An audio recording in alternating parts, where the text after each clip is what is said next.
everyone, and welcome back to Purple Noon, a podcast.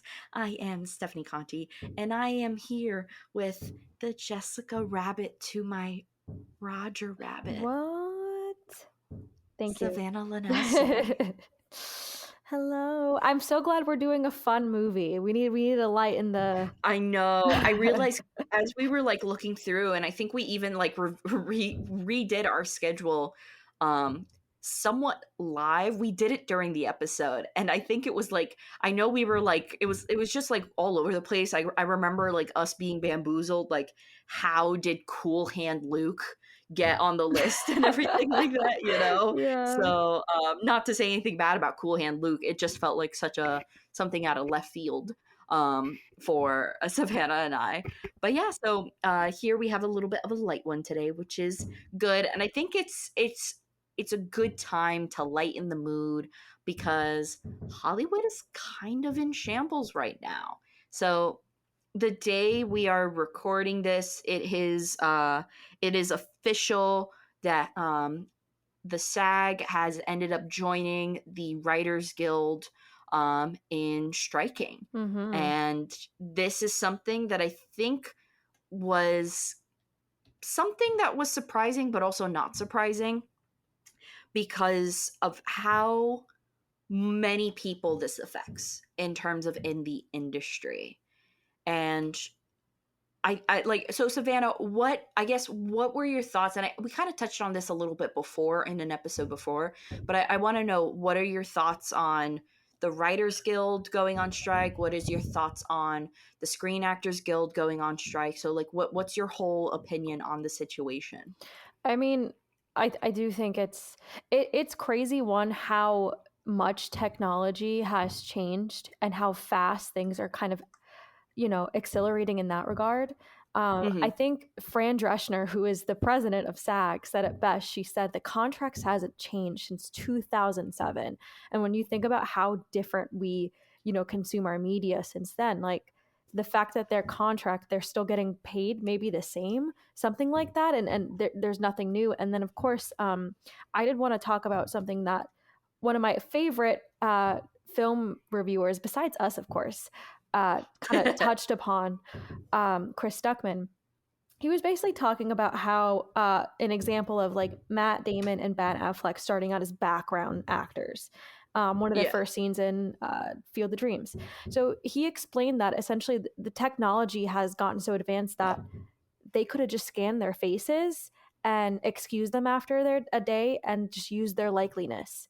And then and so that was actually proposed as, and the thing is, when the SAG was talking to one of let's say they didn't name who, which streaming service said this, but essentially they were marketing it as oh yeah, it's an easy day for your background actors. Now the thing is, when they were confronted and asked, what do you have in place to prevent you guys from using the same background actors every time and them getting a day's pay only and not getting 2 days pay or anything like that? And they pretty much said that, oh yeah, it's only a day fee. So a day rate for a background actor can easily be $200 to $350 realistically.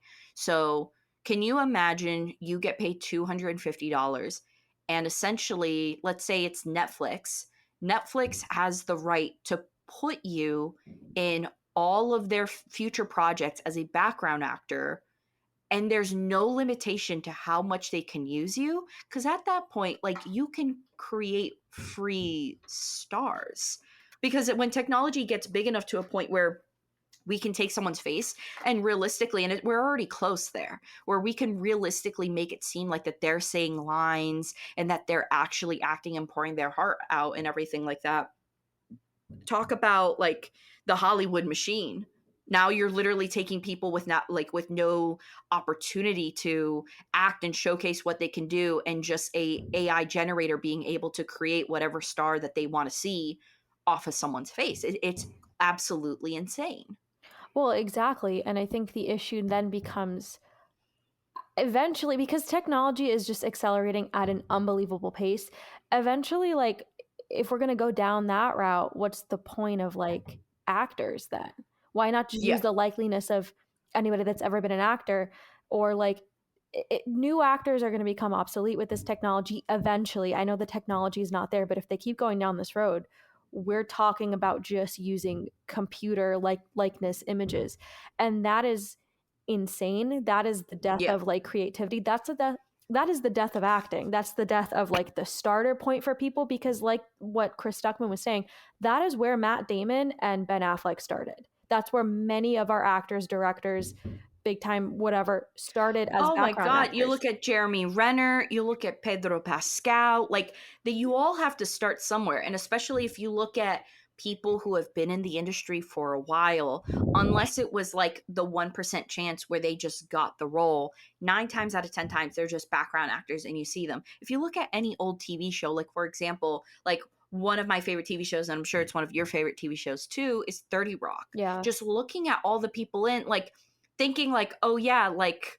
Childish Gambino used to be a writer and had a cameo for that show before he even, was in Community and before he even, stood on his own feet and everything like that. Right. Like if you just look back at Friends and look at back at so many shows, you can just see like little people and you're like, oh my God, that person is way more famous than this show now. And it's crazy that instead of creating a system where the harder you work, the more rewards you get. And that's not to say like that no one in this industry works hard. Everyone works hard, right? But they have an opportunity to create a little bit of a different system and really create, like, it used to be like, at least if you worked hard, you had a high chance of success, right? Like there was at least a sliver of that being true even during like the 60s and 70s, and that's not the case now. It's not just who you're related to, who you look like, who you're familiar with, but also how much money you're willing to put an investment in. So I think it's baffling and insane, and I want your opinion on something else. Okay. I sent you on Instagram a video of Edward Norton Yes. talking about working with Wes Anderson. Yes. Okay, so for context, for those who you may not know, Ed Norton sat down with an interviewer and talked about how working with Anderson, he loves working with Wes Anderson and everything. And he said from his films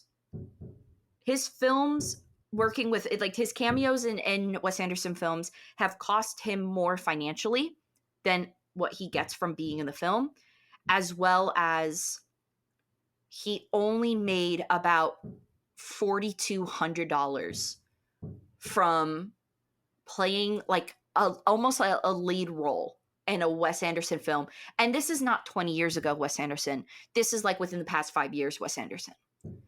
What were your thoughts on that? So, one, I was just deeply shocked. Like, I knew that Wes Anderson, like, I had heard in the past that he doesn't pay, whether it was like Moonrise Kingdom. I can't remember what movie it was, but I remember somebody else saying they didn't get paid very much for his films. So, this is very much a pattern with him. Um, I actually don't understand. I feel like he has the money. I don't know if he can't pay all, because everybody in his films are like very big budget actors. Like he really hires only A list, B list, and then like his buddies who he's been making films with for 20 years.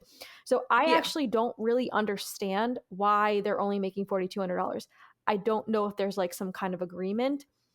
It's very strange to me because I know he gets a pretty good return, at least in the past. I don't know about how his last movie did. He gets a pretty good return from his films. So I'm actually confused. I don't know what the exchange is going on here, because Edward Norton still like did it for $4,200. So Yeah. I'm a little confused, not gonna lie. I do not understand. I personally, I think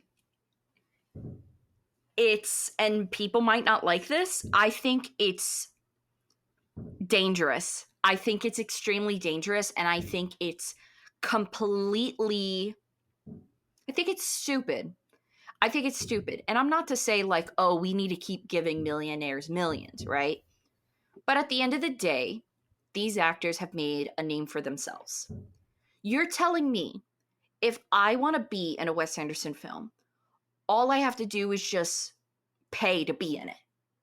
I just have to take care of myself. I can't make any money from it, and I could be in a Wes Anderson film. And That's what I didn't understand exactly. What kind of that exchange? creates a dangerous environment. That creates a breeding ground for abuse.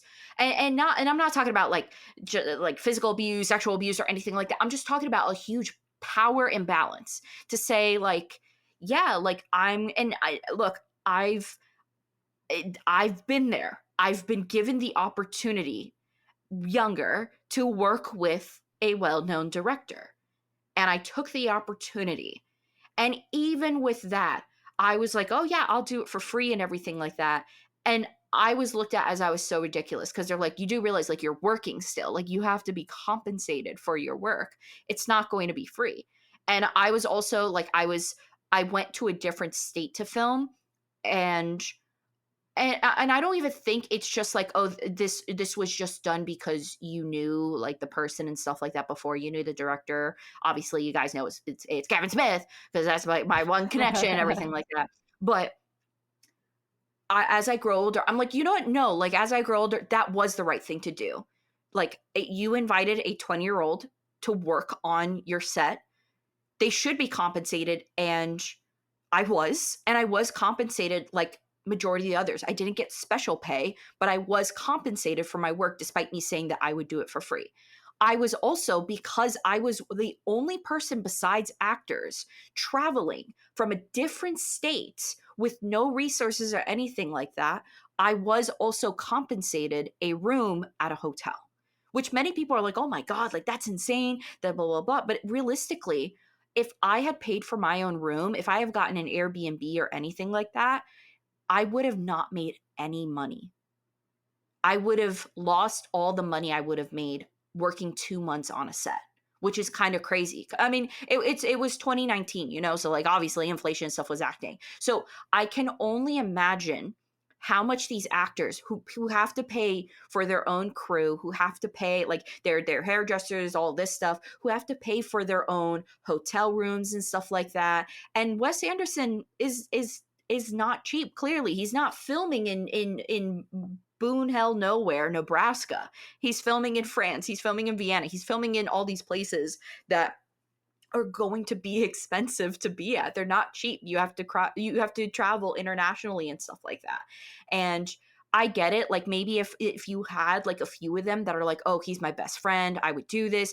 And I would be more forgiving if they said, oh yeah, I did this so that way the money could go back somewhere else, maybe into a more a younger actor's thing or something like that. Like but the fact that we don't know where that money's coming from, that Wes Anderson is essentially making Hollywood blockbusters, realistically, like genuinely, like if everyone is getting about $4,000 to $5,000, you mean to tell me he's getting nonstop Oscar winners in his films for less than $30,000?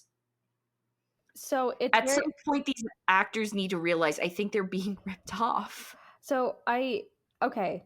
I did some further research, and it gets a little bit more interesting. It gets a little bit more juicy. So let's talk about it. Okay.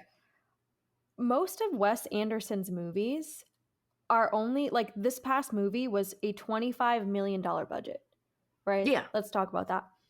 And it was very interesting because so Scarlett Johansson only also got paid like $44,000 essentially for 2 months working in Spain, and that is the lowest rate you can pay a union worker, by the way, to accept a project, which is also wild to me that he's paying them the bare minimum.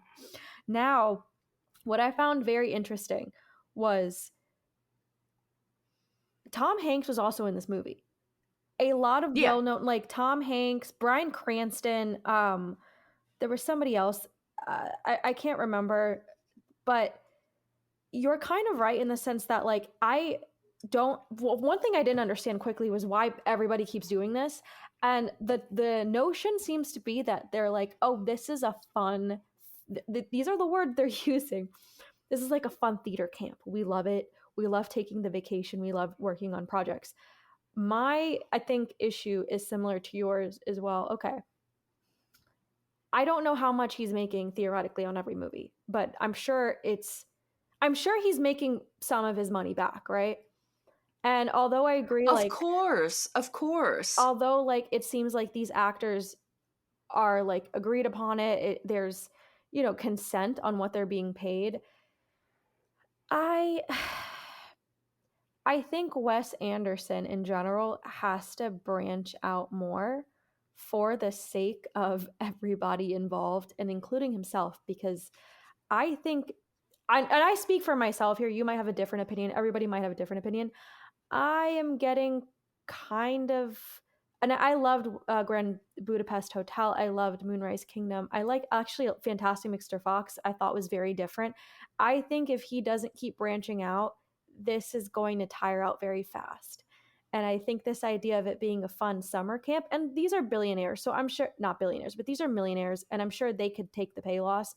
But this idea of like a fun summer camp is a little repetitive to me. And I'm sure like eventually they'll feel like it's repetitive. I don't know. I'm just spitballing here, but I Well, it's feel a like fun his summer work. camp for them, but for the people, for the grips, for the electricians, No, for a everyone else, hundred this is percent. their life. This is their life and their income. And you have these actors toting around like like this is so fun. Like this it's like this is a job.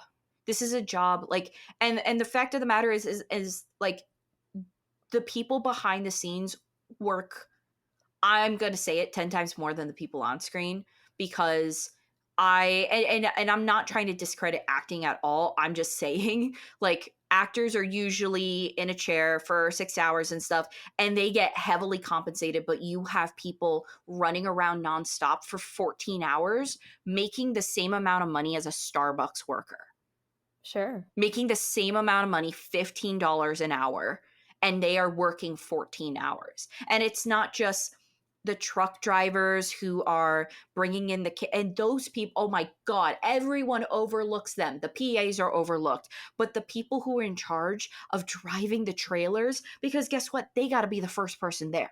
They got to be the first person there and the last person to go.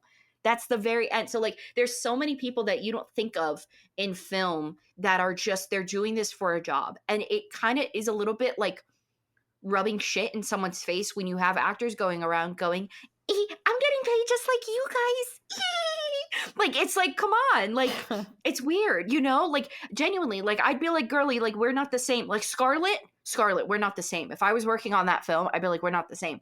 I'm trying to put, like, this is a fun project for you, and I get it, and I'm happy that you've worked hard in your career to get to this point, but I'm trying to put food on the table.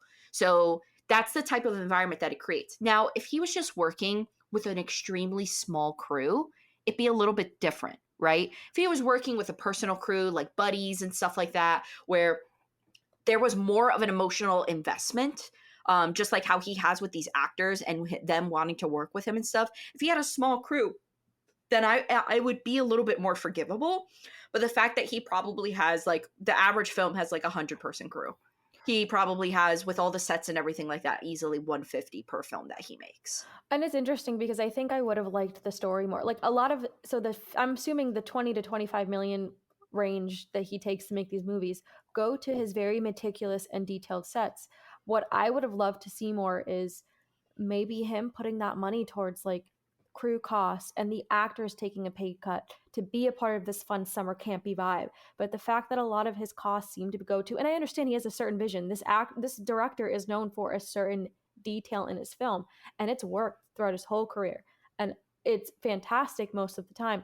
But as I was saying before, it is, I would love for him to branch out. I think he has a lot Yeah. more going for him if he were to do different genres, but it is just felt like he sort of is in a very stationary place right now. So again, that money goes towards his sets and pop off, right? But I really would have loved to see maybe some of that cost go to like, oh, like we're going to give the crew a little bit more money and the actors take a pay cut for that. You know what I'm saying? Like it just seems like, oh, you guys are doing like I don't think you deserve a, like they're kind of like, oh yeah, $4,000, look at us. It's like, girly, like we know you made like $15 million in Marvel and $8 million. Like, come on, Yeah. like let's not Yeah. pretend you're doing missionary work here. Like, please. Yeah, and then you also create a now a thing where it's like, oh, you mean to tell me if an actor likes a project that they would be willing to work dirt cheap? Now they're giving this idea to the bad side of Hollywood right now, which is Netflix, which is Hulu, which is all these people and all these talking heads that are ruining and destroying the industry. Now you're giving them going, oh well, if Netflix just funds a Wes Anderson project, Oh, why would that's they need interesting. Netflix budgets? That would Why would they need to be paid $4 million like the average Netflix actor, you know? 100%. I will say, I think Wes Anderson is one of the only directors that kind of, and I'll give him props for this, has kind of stuck to his aesthetic and the way he wants to work. So I do appreciate that he hasn't, maybe he will, I don't know, completely sold out yet. But I agree, like, this whole let's just pay you guys, and he has a big, usually he works with a very big A-list, B-list cast, so he's giving everybody $4,000 a pop, right? And the rest is going to Yeah. essentially what I believe to be his like meticulous set designs. So I don't know, it is a little bit crazy, it is a little bit, it's a bad idea for everybody else. That's all I'm going to say. I really hope nobody looks at that and goes, oh well, let me just like find a project that this one, like let's not start this chain. And keep in mind, if like a movie like Asteroid City was completely funded, here's the solution to the problem. If you told me Asteroid City was completely funded by Wes Anderson alone, and that all the actors took a pay cut to not only work with him, but to give fair wages to the crew, I would say that's beautiful and that's very respectful. However, Yeah, that's not Wes happening. Anderson is not as indie as what people like to think. He gets backers from Focus Entertainment. And then one of Oh yeah, them, he's his focused. biggest one, is Indian Paintbrush, where if you look at Indian Paintbrush, it says Indian Paintbrush is a company founded by a billionaire. I see. Of course, he's not putting his, I'm telling you, he's not putting his money into this because he doesn't need to. If this was like Steven Spielberg shooting a Mumford and Sons video with an iPhone and his wife as the only PA on set, which is a real thing and it's really funny and I love that. But like, if that was like that, then yeah, like Well, the actor should be getting a pay gap. what about even Coppola right now? Isn't he funding his own film and producing his own film right now using like his money? Yeah, but I'm sure it realistically, his main actors are not getting multi-millions. They're Oh, they're not. probably just 100%. getting enough. And look, the reality is, if you say $4,000 is enough for a A-list celebrity, genuinely, it's not. It is not. It's not enough for anyone to work on a film 2 months in their life for No, $4,000. 100%. And I say this knowing that when I worked in film, I spoke to an actress who made $100,000 from a film. And I said, wow. And she explained to me how she gets put in a position where she feels extremely bad because it's a lot of money and yet it goes away so fast. And I'm like, what are you talking about? And she went with me and she explained how much she pretty much said from her one film that year that she had to pay from that because there was no other films that year, that even with that money and everything, she had to pay the salary of her agent, the salary of like every other person below her. Like, and keep in mind, this was someone who also didn't even have like a makeup artist. She was just going down the line and everything. And she said, like, yeah, so like this is going to pay my debts from not having work the past 2 years. And she said, out when I am done with this film and when everything is said and done, I will make $15,000 from this film. Yeah, that's nuts. Not everyone is getting movie after movie. We're all not Chris Pratt, Super Mario, Guardians. We're all not Chris Pratt. We're all everyone in the who's an actor is not Chris Pratt. Everyone who's an actor, even like the most famous ones, are not getting routine work all the time. It's slowed down due to COVID, and it's going to stop full force. But this is going to go on for a while, I believe. I think that the industry is going to bleed people dry until actors are going to get insanely ridiculous deals to go against SAG. Same with writers. And they're going to look around and be like, what are you talking about, deals and stuff? I just made $8 million for 3 lines. Yeah. Or what are you talking about? Netflix bought my entire project and I get residuals and everything. They're not bad, you guys. That's what's going to happen for a while. And now this is just a waiting game and seeing who caves in first. I'm telling you, it's just all about who caves in first, because Netflix, Hulu, and all of them can just make money. Because what do? Oh, okay, cool. You don't want to do this? Sick. I'm going to buy all 20 seasons of Friends and do a Friends marathon. Yeah. Because there'll be nothing and everyone will just be forced to watch reruns of things that they used to love. Oh, it's the 10th anniversary of this. It's the 1-year anniversary of this. Show it in the theaters again. Yeah, exactly. That's what the scope is going to create. It's going to be nothing but flashback TV show and flashback cinema and a heavy sprinkle of reality TV. No, I mean, that's what happened the first writer's strike, I believe. Like that's the birth that's really the rebirth of like reality TV and what came about. We are getting Yeah. 17 spin-offs of 90 Day Fiance, mark my words. We are getting Yeah. Jersey Shore 4, we are getting like The Bachelor and whatever. Like it is going I don't think people understand the actual like situation that's going on because of the fact that like we have Barbie and then Oppenheimer and Wonka and all this stuff coming out. I don't The think it's reason why there's been so much money poured into advertisement is because they know that this is the final hurrah. This is their last chance of making millions on for a a movie. really long time. Um, and people don't know, like, very quietly, a lot of movies have been pushed back already 2 years. They pushed back Avatar 3, 4, 5 years now. I think the next one's coming out in 2025. I believe they push back some other Marvel films. They push back some other things. We're not going to feel the full effect of this until next year when none of the TV shows are coming out.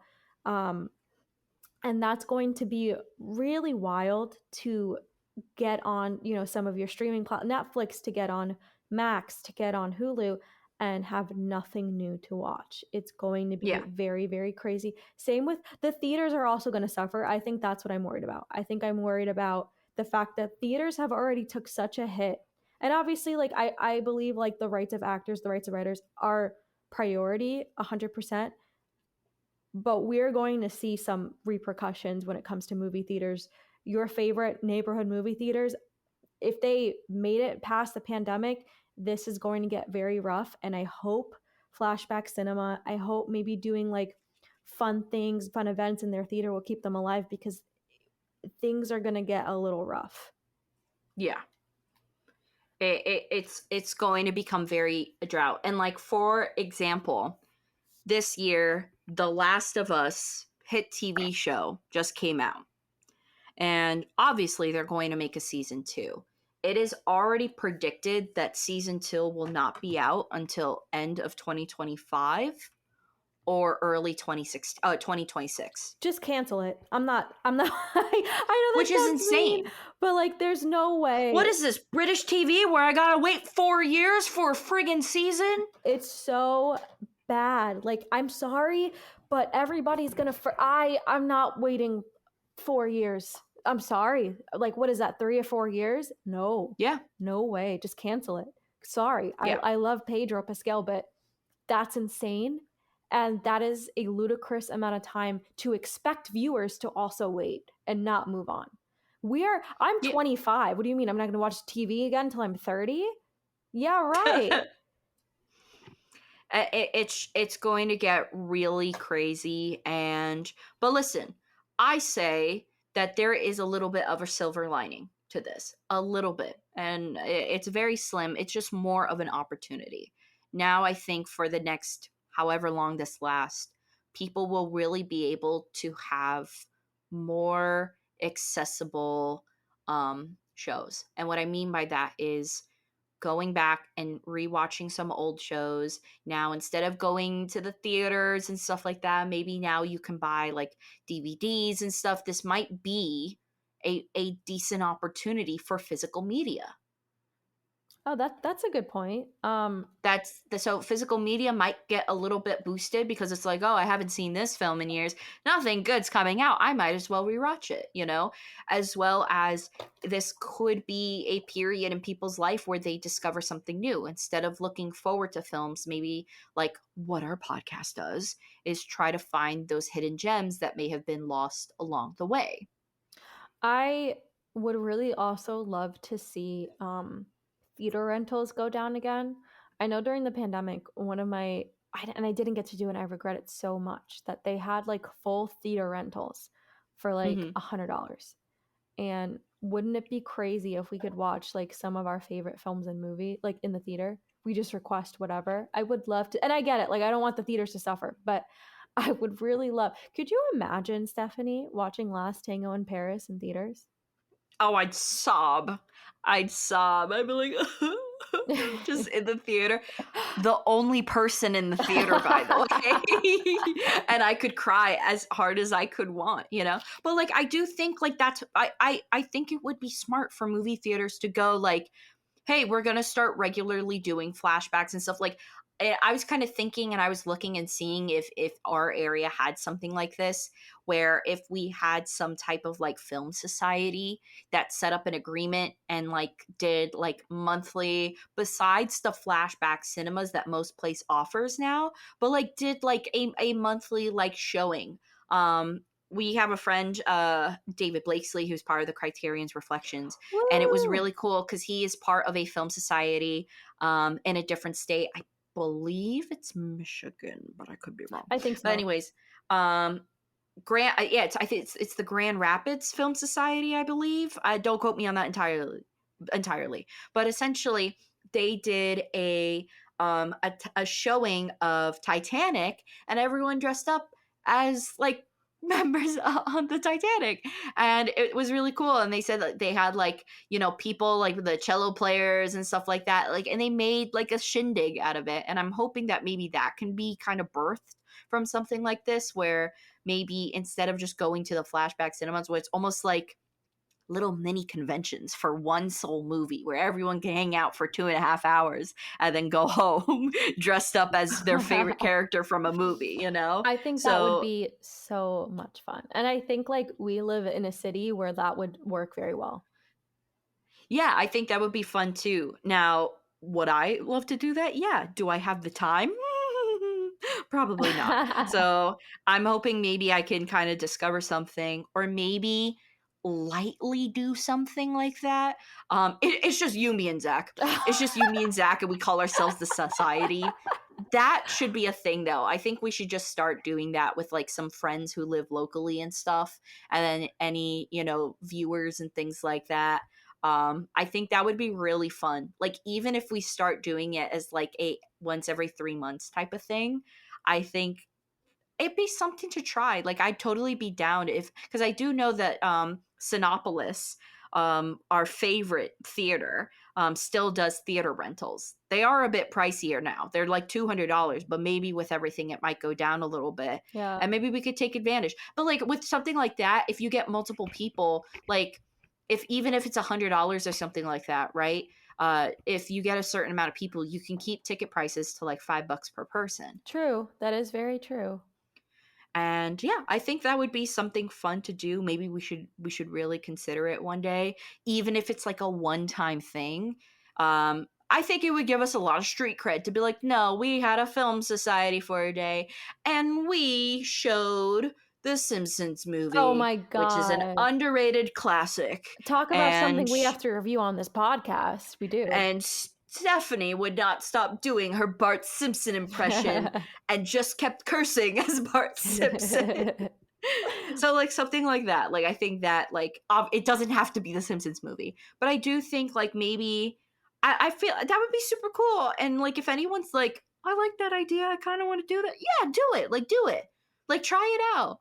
See if it works, because I definitely would like to try that out too. But see, we got 2 weeks before I start, my rotation. So we'll go to the chalkboard and figure it out. We have to start planning immediately. We could do the movie that we're talking about today, because we're close to Disney. This is technically a Disney film, and this is the segue into our review. It would be a So, great movie to see in theaters. I wish I got to see this movie in theaters. but like also like you can dress up as like so many different characters, and then we live in Disney Adult Central.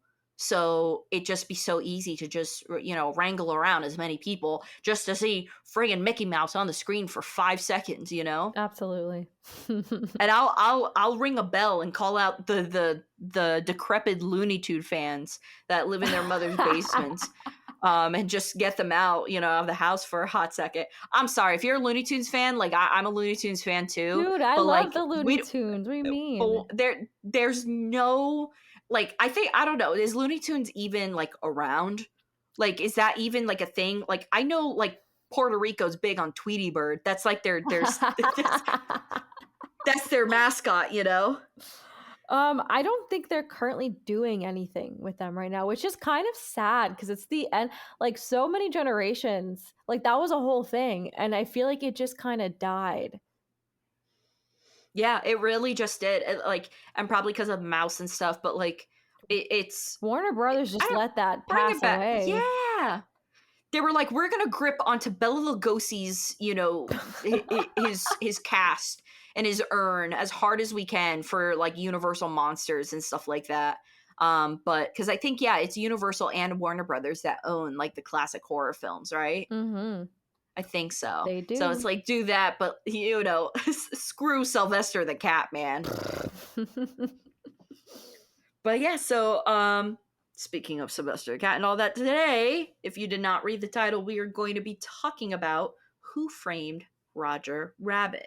And Savannah, did you've watched this film before, like probably when you were a Yes, kid, right? I did. I love this movie. I was so excited when we were going to talk about it. Did you ever watch it in your adulthood?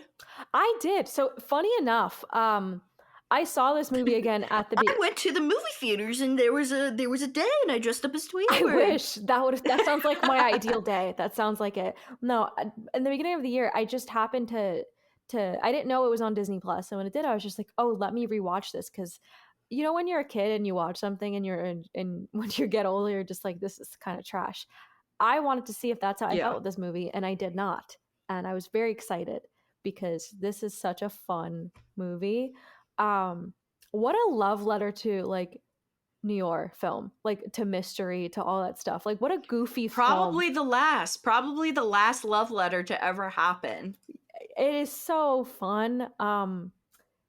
Fun for everybody. Fun, like as an adult, it was fun to watch too because I got some of the jokes a little bit more. But I do know it was your first time watching it, right? So you got to tell me how you felt. Oh no, first time watching it as an adult. I Yeah. probably have not watched it Oh, okay. realistically though in like easily 15 years. Got it. So, damn, don't you feel old saying that? But there's also people who say like, I haven't done this in 40 years. It's like, damn, dude. We're doing the same. Damn. Yeah, we're doing okay. We're doing okay. Damn. So, just to give a little, just to give a little bit of a background, it's Who Framed Roger Rabbit. Woo! It is about a tune-hating detective trying to prove the innocence of a rabbit when he is accused of murder. It's a PG film from 1988, and it was extremely ambitious. It was directed by Robert Zemeckis, who is most notably known for the Back to the Future series, and it stars Bob Hoskins, R.I.P., Christopher Lloyd, and Joanna Cassidy. And it is just a wacky, fun film that I think it is a once in a lifetime type of film. And imagine, like, I can only imagine. So this is what I'm imagining, the writer and the creator pitching this film, right? Going to Torchlight or whatever the production was that was owned by Disney at the time and going, hey, listen, here's the thing. So get this. Seen Chinatown? Love it. It's incredible. But imagine that. with Mickey Mouse and Daffy Duck. And the guy's like, what are you talking about? It's like, just imagine. And the guy thought about it and said, probably I don't know what the hell you want to make. But this came into fruition. And this will probably never happen again because of how Disney is now and everything like that. Something like this will never happen again, where we are lucky enough to see two animation worlds collide into one beautiful amalgamation of a Toontown or a cartoon world. I actually very briefly want to talk about what is known to be like the predecessor that actually came out a year ago. I don't know if you heard about Chip and Dale Rescue Rangers. You've talked about it a lot. Like, you've said that it was really, really good.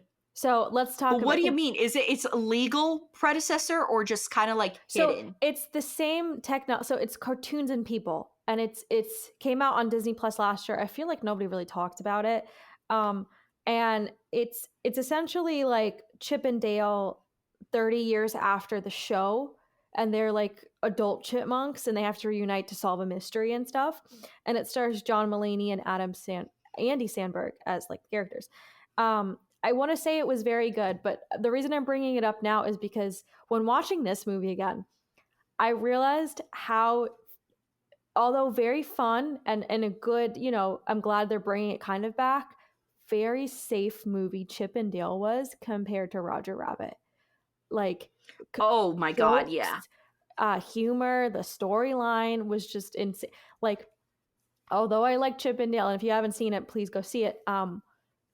Roger Rabbit is still so unique, even in the way of like the cartoons act, the dialogue, everything. It's so unique. And it really doesn't, it's a movie for kids, but it really doesn't like dumb it down, make things like, and I'm not saying Chip and Dale did, but it was definitely more in mind of like, oh, okay, let's be careful with everybody. Where Bob Hoskins, hairy chest and back and arms and everywhere is not meant for a child to see. Literally, no, Roger Rabbit was for like the disgruntled, I guess the people that had grown up in the 50s or in the 40s and had seen something new. That's who that was for. And I thought it was fantastic. And it really is, even with this new movie, a standalone film that, as you said, they really can't replicate this ever again, no matter what. It's so unique. It's so different, and I really love the fact that even when trying to deal with Warner Brothers and Disney, they were still able to essentially create these compromises. So one of the compromises that I was reading was like with Mickey and Bugs Bunny, the two big heads of either corporation. The agreement was that both of them had to be on the screen at the same exact time to make sure that they got the same exact amount on screen time, as well as their lines had to be balanced. So obviously they couldn't have the same lines, but they had to pretty much be like the balanced, right? Mm-hmm. So they did that not only for Daffy Duck and the other duck. I said his name earlier, but I'm only thinking Daffy. What's the other duck? Donald, thank you. Okay, Donald and Daffy. I was like, they both have the last name Duck. But yeah, so Donald and Daffy Duck, they were in that cameo together, and they did the same like amount of things, like each time and stuff to make sure that there were no issues. And then you have that one cameo with Mickey and the Bugs Bunny and the parachuting scene and stuff like that. One of the funniest things that we just got to get out of the way is trying to make Disney characters and Warner Brothers characters more adult. And I sent you a picture and it was driving me insane. And I'm going to pull it up. There's a quick flash of a newspaper that is on the floor and it is the funniest thing. I paused it. It said Goofy cleared of spy charges. That was the headline. Goofy cleared, evidence of valiant decisiveness. Evidence of valiant decisiveness. So saying that like it was valiant that cleared Goofy of his spy charges, which I just think is such a light touch that probably not many people seen. Even trying to get a photo of what that image looked like just looking it up and stuff was so hard to find. And it's just like a little hidden gem that's in there, as well as like it just sometimes, Bob Hoskins is on the screen and all of a sudden in the background, he's not even on screen. You'll just hear gorsh in the background. It's like, that's a good touch. That is a very, very good touch. Also, with this not being a kids movie that's so not kids friendly, Jessica Rabbit, way bigger chest than I remembered as a child. What a risk. Talk about like a ginormous risk when drawing what is to be the most suggestive and voluptuous cartoon character ever, and then putting her, and this is the kicker, putting her with the goofiest rabbit that has ever hit the screen. I looked at Zach and I said, I was like, this is how like couples like Kim K and Pete Davidson be looking like. It was that's what this came from. Everybody saw that and was just like, that's going to be my life. That's the blueprint. That's the blueprint. Exactly. The funniest line in this movie, one of the funniest lines and the most relatable lines, is when he asked her, like, why him? And she goes, oh, he makes me laugh. And everybody got it. I got it. I was like, you know what? He's cute for that. He's cute. And I would have dated him too. Yeah. Like it's so just funny. But then there's also one thing that I looked at Zach and my eyes widened was what went over my head as a child was the patty cake reference. Oh my gosh, how crazy. It was a sex scene disguised as her playing patty cake with someone, and he's like, he's playing patty cake with his name, and all that stuff. Also, I gotta know, who's your favorite character in this film? The detective. Bestie, mine is the ugly weasel that wears a straitjacket. I almost cried laughing do you remember towards the end of the film when the weasels start getting whacked off, but they were like, oh, like they'll laugh so hard they might die, right? And one of them laughs and just like instantly dies, and then you just see like his ghost fly up with the halo. Like, it was just something I didn't remember when I first watched it, and it was just so funny. But the fact that this weasel crew entirely inspired by like monsters and stuff, and I don't ever remember seeing this weasel crew in any other movie or reference ever. I like the one in the pink suit. I don't know his name, but he was the one with the Tommy gun. Yeah, I don't know. He was funny. But I will say, speaking of the cartoons, I don't think I've ever seen a movie where cartoons have like this much personality and this many jokes per line. And it was so fun. Especially like the cartoons we grew up. Like I think at some point we see, like, as you were saying, we see like Mickey and like just the interactions felt funnier in this movie and definitely aimed towards more adults. And I just felt like the time and detail into these lines and the cartoons and the personality is very refreshing. Like, it was just so fun to see this, and it was genuinely like a funny movie. Now, I think the most ridiculous storyline, and this is why I say the detective is my favorite, is when he talks about like his brother dying from a cartoon. Oh my God. And you know what I told Zach? I said, this is giving the girl in Gremlins telling about how her father died as Santa in the chimney. And it feels so misplaced and just so like, like how like in Gremlins she has like that 5-minute scene where she goes in details of like how she was a kid and she finds Santa, and she ended up finding Santa in the chimney, and it was her dad, and her dad died, and like the body was in there for like 5 days and stuff. This was very reminiscent to me because it was like, yeah, he was killed by a tune. They threw a piano on his head. I made it, but he did it. It just goes into so much detail. It was so great. And it's just like, again, a love letter to New York, because how many times have we watched scenes of somebody just going off? It gave Rick in Casablanca for sure. It gave that kind of vibe of like, oh, here I am, woe is me. Very quickly, another thing that I really love about Jessica Rabbit and Roger Rabbit, very quickly, I don't know when it is in the movie, but I really like the pictures of them that they have. Like there's one picture of them like on vacation on the beach, and like she's this tall with the glasses, and he's in some goofy ass swimsuit with stripes, and then they're Uh, like at a diner and they're like sharing a milkshake. I think it's so funny that they are like in love and she loves her husband. Like she's like, this is my man, and it is so funny. It is so funny.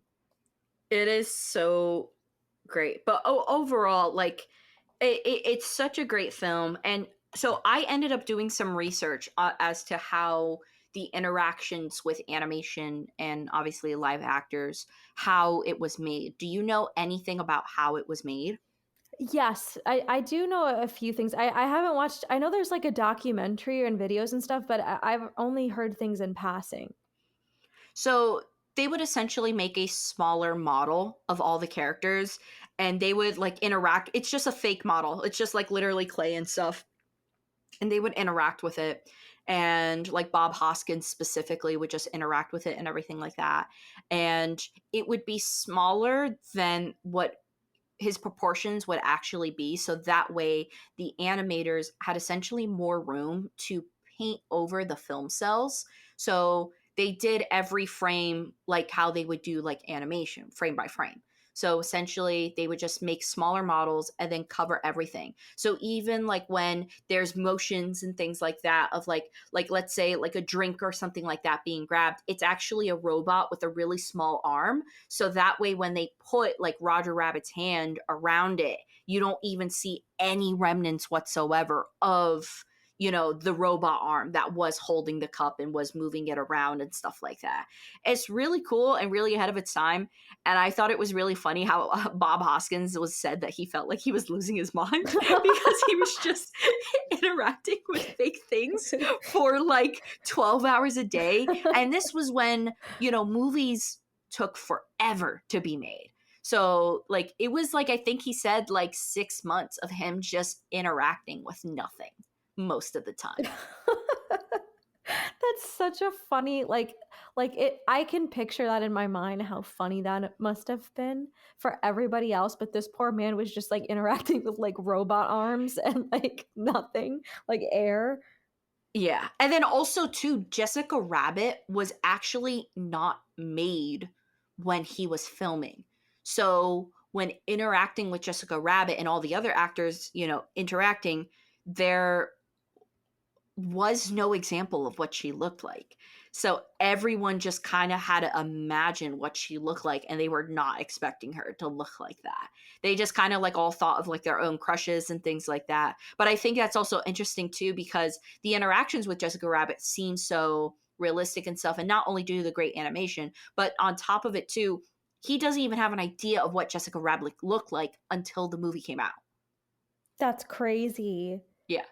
I also think I read two very funny things. One of them being that when he went to the premiere with Bob Hoskins with his son wouldn't speak to him for 5 days. And finally he was like, "What's happening? What's going on?" His son was like a kid at the time. And he was like, "Dad, you met Daffy Duck and you didn't bring me to set. And I couldn't meet Daffy Duck." Oh my So god, poor that's kid. really funny. That's really funny and really cute. And also, Bill Murray. So you know how famously Bill Murray does not have an agent? Yeah. How it's literally just like a fax machine, and sometimes scripts will just be printed for him to read and stuff like that. Well, he was going through that type of a period too in the 80s when this was being made, right? And so the people, Robert Zemeckis, and I even think Spielberg might have produced or might have had some input. They wanted Bill Murray for the role. They had no idea how to contact him because they're like, he doesn't have an agent right now. Okay. And they were like, whatever. I guess he, we just can't reach out to him or anything. So they do an interview like a year after the film comes out and stuff. And it's in the, actually around the time the film comes out, and it's put in the paper. And so Bill Murray is at a park reading the newspaper, and they say, "Oh yeah, we wanted Bill Murray for the role." But we had no way in contacting him, so we just reached out to Bob Hoskins. And apparently Bill Murray said that he screamed in the middle of the park because he was so upset because he would have taken the role immediately. So Oh, he was so upset about that. So I also think that's funny because I can only imagine how funny it would be to just see Bill Murray screaming randomly in a park because he didn't he get couldn't Roger get contacted Rabbit. to be a part of Roger Rabbit. So, but I think, but really looking at this movie, I don't think even with someone as good of an actor as Bill Murray, I Bob Hoskin just kills it, and I don't think he could have been replaced by anyone. You know? I really love how committed he is to being serious, because I Yeah, feel like anybody else would have maybe tried to been kind of like that goofy side of things. Not to say that Bill Murray wouldn't have been like, I feel like Bill Murray's very good at being like deadpan but still funny. I feel like yeah, Bob Hoskins like literally just took the like, I'm just going to treat this seriously. This yeah, is what happened to me. My brother got killed by a cartoon, and I'm just going to be bitter for the whole movie. And it really works very well, especially compared to how wild his co-star is a literal rabbit who is also, this rabbit is it's really funny because they framed him as like a Casanova. I don't know if you remember, but like every woman, and I think Betty Boop at one point like says like, so, like when Jessica Rabbit is introduced, somebody goes, "Oh, like she's married to the rabbit," and Betty Boop goes like, "Yeah, she's so lucky." And like there's this idea that he's just this Casanova rabbit that everybody wants. So with that goofy side of things, I think the fact that he didn't play on that is the reason it worked. yeah. It's just it works so well. It also this film made me realize how I would kill to see an edit of taking parts of Who Framed Roger Rabbit and then just putting it in Chinatown because I just thought I was like, even though Bob Hoskins does great, I think it would be really interesting to see Jack Nicholson Oh in my a role god. like, can you imagine like at the peak Jack Nicholson just going, screw it, I'm gonna do a little comedy. I'm gonna do a little comedy with Roger Rabbit. That would have been insane. But I think by 88 he would have been, because this film came out in 1988, I think he would have been a little bit older. Yeah, because Chinatown came out in like 71, so he definitely would have been a little bit older Yeah. for the role and everything like that. But I've always told you, if I want to make a noir and my main character is going to be Hooligan Rat, because you need there has to be, if you're going to make a noir, there has to be a little bit of like a little humoristic element, right? Like, and my character would be named Hooligan Rat. So I love this, and I really wish we could play more around with the idea of like comedic noirs, because I do think it's something that hasn't been done since Roger Rabbit, and I think it could be a lot of fun. Don't throw out Hooligan Rat like that. What if What do you somebody mean, take Hooligan Rat? what if somebody takes him? What if someone's just Bestie, like, I it's love Hooligan Rat, and your idea of Hooligan Rat is gone? If you try well, to use Hooligan Rat, we're going to sue you. That okay, doesn't belong to you. yeah, Hooligan Rat belongs it's a to proprietary IP that I own, and it's named after my dog, Molly Hooligan Rat this is Conti. this is the proof. So don't take it, even though it's a sick ass name and we all know it. But like, can you imagine that Chip? Like, you already have, like, you have to give like your lead detectives like a story, like, oh, my brother died from a cartoon dropping a piano on a head. Oh, no one trusts me because my name is Hooligan Rat. Like, that's the type that I want from like noirs and stuff. I also think noirs are a lost art Oh my overall, and I really god. wish that we could get back into it. I feel like the mystery genre, anything noir, and even like the crime genre is like dead. And like Or musicals are also on their way. Like they're dying. I think the only things, even like I was listening to like podcasts about like a comedy. Like comedies are also like straight just comedies. The only thing I see coming out in theaters or coming out like is either horror, psychological horror, um action movies, and just dramas. That's the only thing that seems to be. And like obviously like Barbie and things like that, but there's no like comedy musical noir crime, and But it's like, how many sad. times are we gonna put Patrick Wilson in a spooky house? We How love many you, man, times? but come on, let's move on. Let's move on. You have the voice of an angel. Go back and start doing like you can do musicals. Like he was great in Phantom of the He Opera. was. Come on, let's branch out. But no, seriously, I think like noir and crime and stuff has really been regulated to like the only time you really see that is like true crime, which by the way, we need to stop doing that. It's exploitive, hot take, but that's another discussion for another time. Or just in horror. Those are the only elements you see those in. And sometimes you just want a good mystery. That's it. Good noir. Yeah, stop. Don't take hot actors in an attempt to make them look ugly just so that way they can play. Because guess what? You take a hot actor, you make them ugly, they're still going to be average looking. And then you're just going to cause romances with Zac Efron as Ted Bundy and the worst film ever made, or as, you know, even something that was well acted and was well written and stuff like that. But like, cool. Now everyone romances Evan Peters for every psychotic role he's ever done. He gets an award for, what was it, Meyer of Easttown or whatever the name of it's called. Yeah. And everyone's like, no, you looked hot when you were the school shooter. Like, it's just, we got to give this guy a break. We can't keep giving him these types of roles that people just romanticize about and everything like that, you know? We'll talk about this another time, but like I don't love anything true crime. I think it's very exploitive to everybody involved. I think real things happen to real people, and this country just has a fascination with crime and Did like you hear bad crimes. recently the woman, a true crime podcast on their Patreon, made a documentary that was only available through their Patreon? And essentially, the woman who made like the video and stuff, they were talking about a murder she had, because technically it could be considered public record depending on the type of stuff. She had contacted and received from like authorities, because it was legal, images of a 3-year-old murder's autopsy, and used it in her video and claimed it as educational and put it behind a paywall. That That is happened this week. That was in the news this week. we need to shut it down. No more of this. No more true podcast. Like it's Look, so tell me about like a goofy man like in the 1900s who got a little silly and just loved throwing people in the train, you know? Like that, no one's affected by that. No one's living like that anymore. You know, you can give me about oh, there's a serial killer from like the 1800s. Cool. We're not digging up trauma when we're talking about stuff like that, right? It's still like, wow, like that's crazy to know, but I don't have to worry about like, oh yeah, his wife is still hanging around and she's listening to the podcast. Like I don't have to worry about that stuff. It's just like true crime. It's a category of itself, but we have to be like understanding that there are victims alive and stuff. So it's like, hey, just because the families of the victims are still around, right? Which, but by the way, I know yeah. you don't like true crime. There was this one story that was really great, and I'll just briefly mention it, where essentially this guy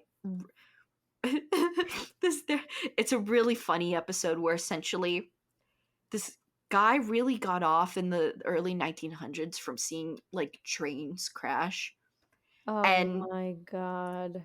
it's just insane. But like things like that, right, that happened almost over 100 years ago. I feel like, yeah, that we can talk about, you know, and go, oh my god, that's so crazy. Eee! Like we can do that type of stuff with, because it happened 100 years ago. RIP the victims. But for something that's like, oh yeah, 20 years ago, Well, you can't also do. like I feel like, and also the issue is like it really desensitizes us. Like the fact that this woman looked at this little boy's body and said, "Yeah, I'm going to monetize this. I'm going to make money off of it behind a paywall." It really just shows that this Stuff that not society, even the own family had seen. this is what I'm saying. This society, our generation has a fascination and is so desensitized to seeing like murderous images, to seeing like really horrific stories, because we have a fascination with things we don't get to see or hear all the time. But there is a reason why we shouldn't hear or see these. It's not always awareness. Seeing that is not awareness, right? Yeah. So I think as a society, we need to pull back from true crime and let these people breathe, let the victims breathe, let their families breathe, and let's stop making shows and putting very attractive men as their lead.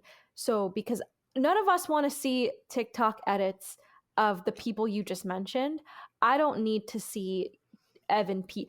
We just need to pull back as a society because it's not good for the viewers and it's not good for the victims. That's my hot take. That's my Yeah. hot take. But yeah.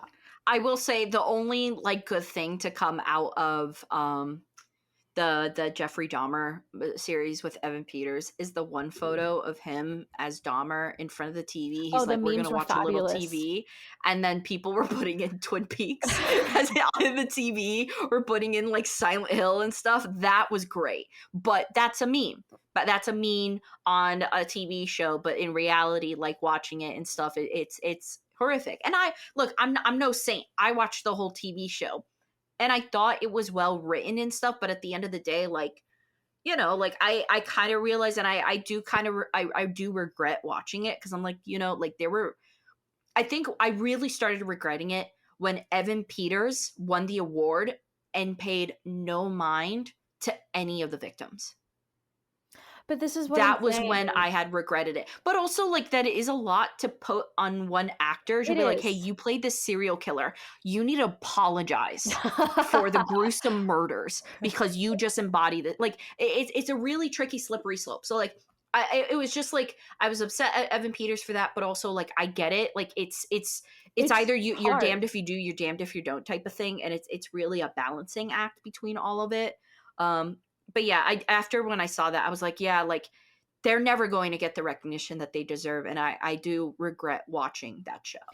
I think you live and you learn, and I don't think it's up to At the least I'm not watching The Idol. yeah, yeah. Let that show die in the ground. But I don't think it's up to the viewers fully to make that choice. I think there's people that are putting money behind these projects. I don't even think Evan Pete like I think it was a hard situation because a lot of the backlash came after it came out. Like there it was just tricky. But as I said before, I think we need to think about like can you imagine if something horrible happened to you? Even if you like had a bad day, like on your worst day, right? Like you spilled something, you have a bad interaction. Could you imagine if somebody like made a TV show about that, like an episode about you having a bad Well, day? I just think about like, oh great, like I've been murdered and now I'm watching Exactly. over you guys hire Tina Fey to play me No. in the live action film of it. Like, No, I'm but not like gonna be happy. think about that. Like on your worst day, you would never want to see like that replayed. Can you imagine on like when something horrible has been done to you? Hey, let's make a TV show. Let's talk about the man who did this. It's like, come Yeah. on, my friends. We gotta And let's get a hot actor yeah. to come in and just take over the scene. Like please. Like what where's the again, I think our generation's fascination with true crime, we really need to pull back. We need to do some studies about how this is affect like cuz I just feel like all the women I know, especially women, by the way, it's always women that love true crime. Let's be real. I'm a sucker for like a documentary, like, oh, my husband was believing like a double life. I will watch that. Yeah. But I feel like it's desensitizing us. I feel like when we see, you know, images of people going through actual war and being killed, we're kind of not absorbing it correctly because of Yeah. all the stuff that's out there, because of all like the, dramatized images we're seeing. So we need to pull back and yeah. And sometimes a lot of the red flags that are even trying to be illustrated in these films and TV shows, like, oh, young lady, don't go back to this guy's house and stuff like that. It kind of, because you dramatize it and you put it on TV, you have people then go, oh, this is actually a red flag. They're not doing that anymore. They're going, oh my God, this is crazy. This is like when Evan Peters did this on the show. And it could genuinely be like a truly terrifying and dangerous situation for someone young to be in, or anyone to be in, you know? So even though like people try to say it brings awareness, I do think it also inadvertently, by it being televised and us just knowing, oh yeah, this is scripted. Oh yeah, this is all fake. What I'm seeing on the screen is fake and it's only based on a true story and stuff, kind of muddles the red flags of what we were supposed to see. And I think that's also a problem with the type of stuff. That's why we need more funny noirs. We need little cheeky noirs with little Bugs Bunny and things like that. We do 100%. I'm sad that they never made another movie like this. I understand logistics were very hard, but this was so great. Like even the idea of doing like a funny noir, even of idea of like doing like like homages to old films, it just never came about and I'm so disappointed because this is so great and this kind of genre that came of this, like it had so much potential. Yeah. Yeah.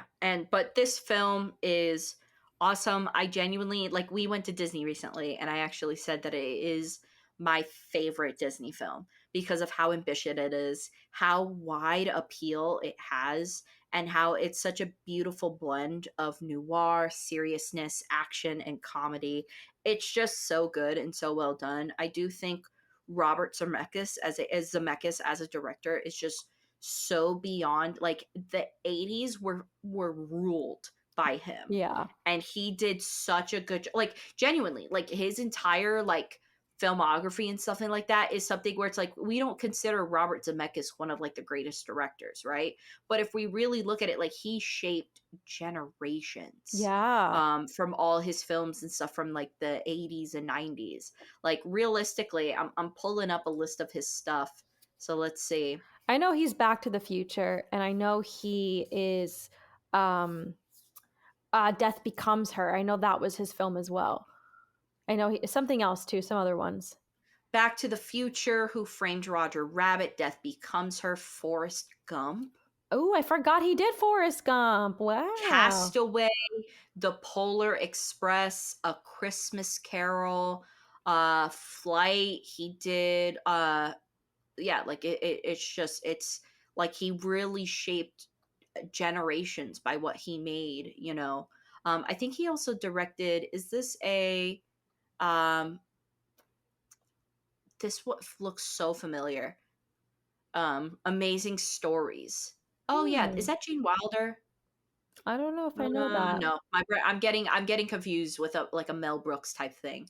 But yeah, so like it's just still like crazy what he was able to do for the times, and just did it so well too, so incredibly well, and it's just awesome. It's just awesome that he, literally after doing Back to the Future, he did this movie Yeah, it's and fantastic. just making bangers after bangers. And even still, like all Back to the Future films, it's difficult to say which one is the best because none of them are explicitly bad. Like they're all great films because they have this charm that Robert Zemeckis just knows how to captivate so well, and he definitely brought that charm into Who Framed Roger Rabbit. Absolutely. This is I wish more people it's not very much talked about anymore. I feel like especially like in the Disney parks, I think there's only one little tiny sign in like Hollywood studios that even refers to Roger Rabbit. And I know logistically there's something that happened with Warner Brothers. There's a reason for it. But I really wish and oh well, Disneyland has the ride actually of Roger Rabbit. But anyway, I really wish this movie had a little bit more, I guess, fan base behind it because I love it. I wish they replayed it in theaters. I'd love to see it in theaters. It's so funny. Like at an adult, there's so much to enjoy as a kid, and then when you grow up and see it again. So I cannot wait to actually own a physical copy of this movie. I'm going to look for one, I think. So one thing I will say that in terms of there is hope for Who Framed Roger Rabbit, because as you know, Disney is doing their Disney 100 collection, right? And so this would be a part of their 1980s collection. Right now, they just started their 1970s collection. So we could see a resurgence within the next year or so of Who Framed Roger Rabbit memorabilia, maybe some newer DVDs and things like that too that they might want to invest in. Because the 1970s decade is kind of like going on right now or was just announced. Oh, very fun. I didn't know that. Oh, Yeah. very quickly. I don't think we talked about this, but really loved Christopher the villain, Christopher Lloyd, I think. Oh my God. That must have been so fun for him to What a do. wacky role. And again, just somebody that put his heart and soul in this clearly. So I really enjoyed his character as well. Just a goofy guy.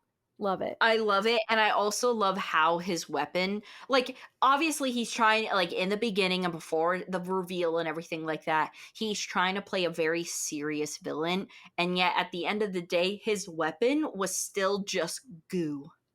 No, actually, yeah. And he It's was like, it's just bad goo. the reveal of it was so funny. His reveal was fantastic. This movie is so good. Slightly terrifying because of his eyes. Oh His yeah. eyes were terrifying. It scared me as a kid, and it scared me as an adult. Oh my god, but But what he, a he fun was so good in movie. this. The voice acting for all of the cartoons and everything were mostly done by all the original voice actors of those cartoons, so it blends in so beautifully, and it even just adds more to the magic of everything. um it's just so great, and like I said, that little weasel with the straight jacket just was my favorite character to just see in the scenes and stuff like that. Yeah, he owns your heart. Love it. I love it. He reminds me of my little dog, Hooligan Rat. Hooligan rat. Yeah. So honestly, I think because of just how inventive this film is, and this film, out of all the films that we have watched since 3 years, I would say that this has to be at least top three most rewatchable. Oh, I couldn't agree more. Couldn't agree more. It's just so fun. There's so many beautiful little details that you might miss the first time watching it, and it kind of gives you an incentive to watch it again, which is great. And it's also super rare to have films like that. Especially this film is a little bit on the longer side too, but it doesn't feel like it. It's so well paced, well written, and it's just a beautifully well rounded film for the masses, that you normally don't get to see, often. So I have to give it a 10 out of 10 for that reason. It's ahead of its time, and it's good for everyone. 10 out of 10 for me too. This is something you could play at your movie nights, something you can rewatch very, very often, I would say.